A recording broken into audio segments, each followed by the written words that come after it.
I am honored to introduce Rabbi Dana Saroken.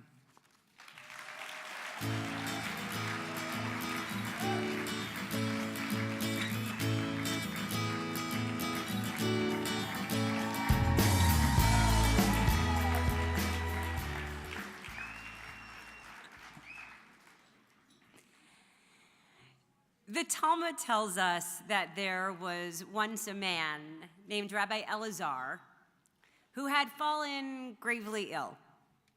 He was in his home, he was sitting on the ground, he was sitting in the dark, and he was all by himself, when a teacher and a friend of his named Rabbi Yochanan enters the room.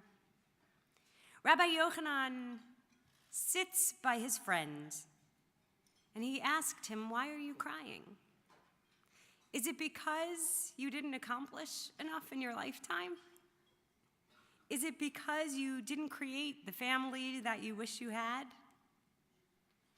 Rabbi Elazar at this point looks at his friend and he explains, "No, it's neither of those things.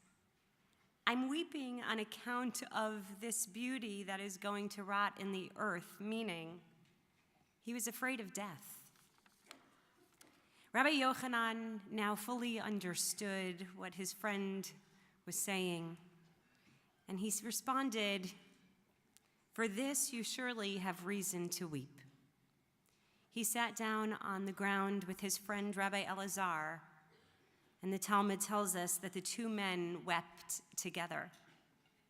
Rabbi Yochanan then put his own hand on top of Rabbi Elazar's hand, and his hand emanated light, and he lifted Rabbi Elazar up, and he healed him.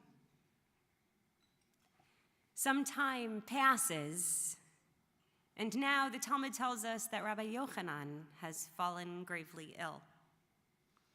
And now it's his friend, Rabbi Hanina, who comes to visit.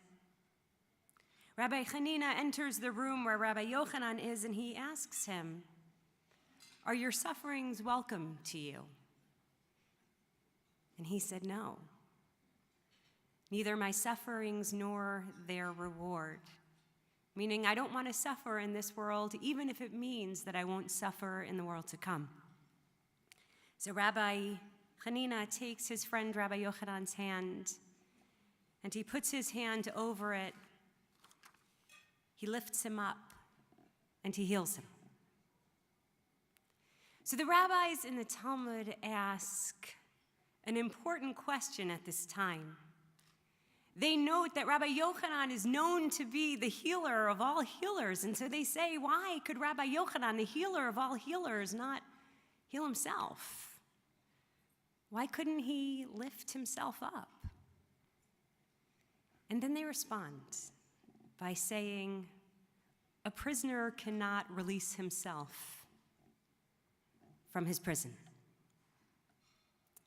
What the rabbis were suggesting is that none of us can do the work of healing or of living alone.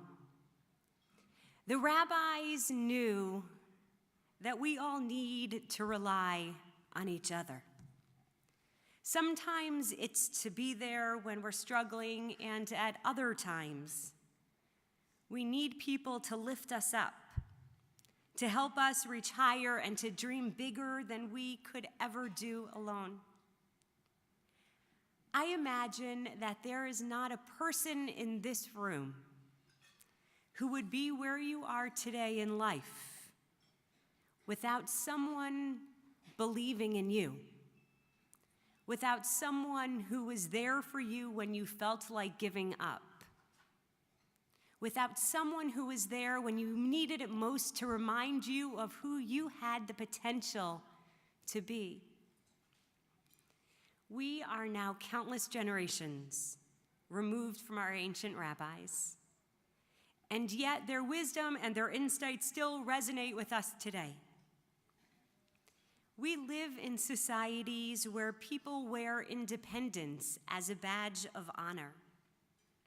We live in a society where pretending we can do it all and trying hard to make doing it all appear easy. But then enters religion, stage right, and whispers in our ear, actually, life isn't meant to do alone. Human beings aren't meant to be alone. We need each other. And showing up for each other in our suffering and in our rejoicing is what life is really about.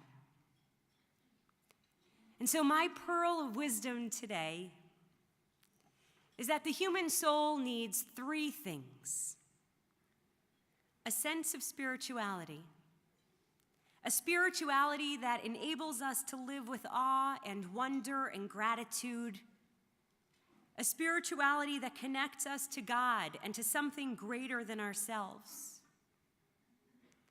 We also need the teachings of our religious traditions, of our Torah, of our prophets, of our ethics, and our legal codes that help us to understand who we are, where we come from, and what our Creator wants of us.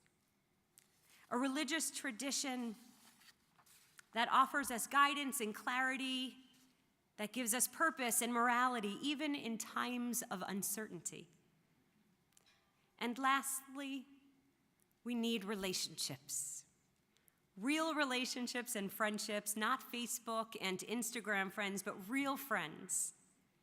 Friends who will show up and sit on the floor and cry with you and offer you their hand, and friends for whom you can do the same. Investing in our Jewish souls, showing up for one another, and sharing our light is what will ultimately bring meaning and purpose to our lives and make our lives worthy of living. It was true for Rabbi Yochanan, and it's just as true for us today. Thank you.